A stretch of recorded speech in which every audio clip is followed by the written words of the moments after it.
두 번째 책은 정지아 작가의 아버지의 해방일지입니다.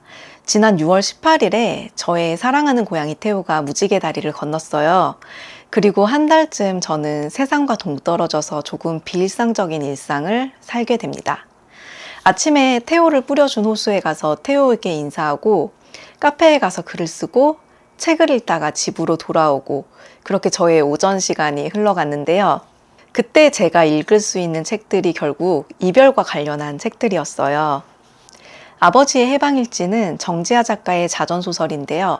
빨치산이었던 아버지가 치매에 걸려서 전봇대에 머리를 박고 죽는 장면으로 시작합니다. 그리고 3일간의 장례식장에 여러 사람들이 조문을 오면서 과거와 현재가 교차하며 아버지의 삶을 조명하는 방식으로 이야기가 전개됩니다. 아버지가 빨치산이고 이상주의자였기 때문에 가족들은 너무나 진통하며 고생을 하고 어렵게 살았기 때문에 이 화자의 시선에선 아버지에 대한 연민과 사랑을 별로 느낄 수가 없어요. 아버지의 행동이나 따뜻한 면모들도 비웃듯이 이야기하며 우스꽝스럽게 풀어갑니다. 이 과정이 글맛이 있어서 되게 코믹하고 유머 있게 그려집니다.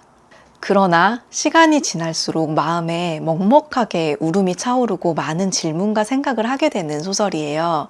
대한민국 최고의 출판 마케터이신 전 문재인 대통령의 추천과 유시민 작가의 추천을 힘입고 이 책이 엄청 베스트셀러가 되는데요. 읽으면서 그럴 자격이 충분히 있는 책이다 그런 생각이 들었습니다. 이야기의 구성, 인물의 캐릭터, 그리고 책이 가지는 메시지, 독자에게 던지는 질문이 적절하게 잘 구성되어 있는 완성도 높은 소설이에요. 그 책의 에피소드 중에 박 선생이라는 인물이 나와요. 박 선생의 형은 아버지의 빨치산 동료로 지리산에서 죽습니다. 그리고 누나들도 지리산에서 죽어 시신조차 찾지 못했는데요. 박 선생은 서울에서 고등학교에 다니다 학도병으로 끌려가 지리산에 파견됩니다.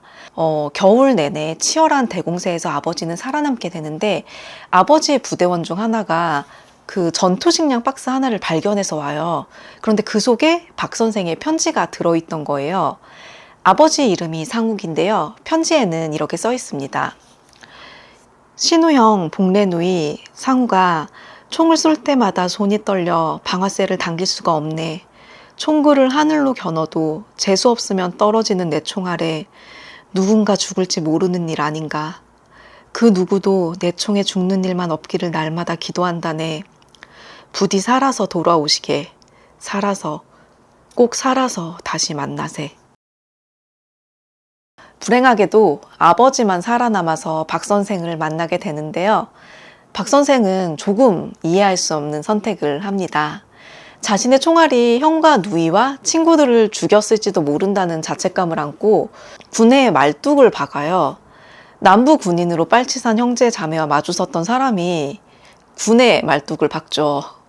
그리고 예편한 뒤에는 군사독재 정권 밑에서 교련 선생이 됩니다. 이해할 수 없는 행보죠. 답답했던 아버지는 박 선생에게 군사독재 정권 밑에서 교련 선생이 뭐냐, 죽은 너의 형이 무덤에서 벌떡 일어나겠다고 화를 냅니다. 그런데 박 선생이 느닷없이 눈물을 쏟으며 말해요. 상우가 너 하염없다는 말이 뭔 말인 줄 아냐. 저도 이 부분에서 말로 할 수 없는 감정을 느꼈는데요. 말로 설명할 수 없는 감정으로 하염없이 눈물만 나오는 사람의 속은 어떻게 되어 있겠어요? 그 삶의 무게가 가늠이 안 되더라고요. 이 뒷부분은 읽어드릴게요. 속갯말 감추는 법 없는 아버지가 만날 때마다 쏘아붙였더니 어느 날 박 선생이 느닷없이 눈물을 쏟으며 말했다. 상우가 너 하염없다는 말이 뭔 말인 줄 아냐. 아버지는 말문이 막혔고 박 선생은 하염없이 눈물을 흘렸다. 먹은 소주가 죄 눈물이 되어 나오는 것 같았다고. 생전 처음 취했던 아버지가 비틀비틀 내 몸에 기대 걸으며 해준 말이다. 고이 겨울이었다. 자기 손으로 형제를 죽였을지도 모른다는 자책감을 안고 사는 이에게 하염없다는 것은 어떤 의미일까? 17 여린 감수성에 새겨진 무늬는 세월 속에 더욱 또렷해져 나는 간혹 하염없다는 말을 떠올리곤 했다.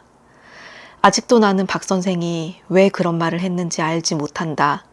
다만 하염없이 남은 인생을 견디고 있을 만난 적 없는 아버지 친구의 하염없는 인생이 불쑥불쑥 내 삶에 잔잔한 파문을 일으키곤 했다. 처음에 화자는 아버지에 대해 우스꽝스럽고 냉소적인 시선으로 이야기를 진행합니다. 본인이 이상이라고 믿는 신념이 얼마나 이 세상에서 허무한 결론이 되었는지, 그리고 인생을 걸고 한 투쟁의 결과가 도대체 무엇인지, 사람만 좋아서 계속 이용당하면서도 오죽하면 그러겠냐라는 말을 하며 호구가 되는 걸 자처하는 어리석음이 얼마나 답답한지 이런 부분들을 이야기해요. 그러나 독자는 읽을수록 알게 돼요. 아버지는 결코 우스운 사람도 아니고 하찮은 사람도 아니라는 걸요. 아버지가 얼마나 산 같은 사람이고 그 삶의 증거로 장례식장에 오는 조문객들에게 어떤 역할을 해왔는지, 이 지점이 이 책의 놀라운 부분이에요. 연민이나 구구절절한 추앙 없이 온전히 독자에게 우리 현대사의 한 부분을, 그리고 그 시절을 힘겹게 살아온 사람들의 인생을 그 한 사람 한 사람의 삶으로 들어갔을 때 애도를 완성해냅니다. 읽을수록 이 책이 정말 잘 써진 책이고 또 허구가 아닌 이야기들일 거라는 게 되려 안타깝고 답답해지기도 했습니다. 그리고 이 책은 화자가 아닌 작가 자신에게도 애증의 아버지를 마음으로 떠나보내는 연서이기도 합니다.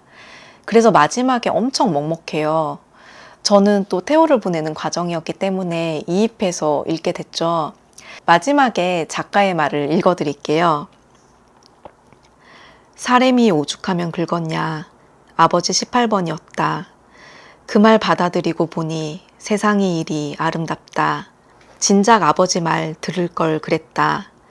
아버지 딸 참 올해도 잘못 살았습니다. 그래도 뭐 환갑 전에 알기는 했으니 쭉 모르는 것보다는 낫겠지요. 딸을 대장부의 몸으로 낳아주신 것도 하위 상의 인물로 낳아주신 것도 다 이해할 터이니 그간의 오만을, 무례를, 어리석음을 너그러이 용서하시길 감사합니다. 아버지, 애기도 하는 이 쉬운 말을 환갑 목전에 두고 아버지 가고 난 이제야 합니다. 어쩌겠어요.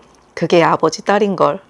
이 못난 딸이 이 책을 아버지께 바칩니다. 네, 제가 이 책을 이게 책 내용이 생각나서 읽다가 좀 울컥했는데, 장례를 치른다는 건 3일의 여정이 아닌 것 같아요. 저는 반년이 지난 지금도 사랑했던 태호를 여전히 보내는 과정이고요. 제 삶과 꿈에 있어 너무 큰 영향을 미친 분이 최근에 영면에 드셔서 그분에 대한 애도의 과정을 지금 지나가고 있기도 해요. 바로 서경식 선생님인데요. 사랑했던 이들을 보내는 여정이 저에게도 글쓰기더라고요. 저는 이 책을 통해서 하나의 산을 또 하나 넘어온 기분이 들었는데요. 여러분께도 이 책을 추천드리고 싶어요. 그리고 여러분의 후기도 듣고 싶습니다. 읽으신 분들 댓글로 이 책에 대해 이야기해 주세요.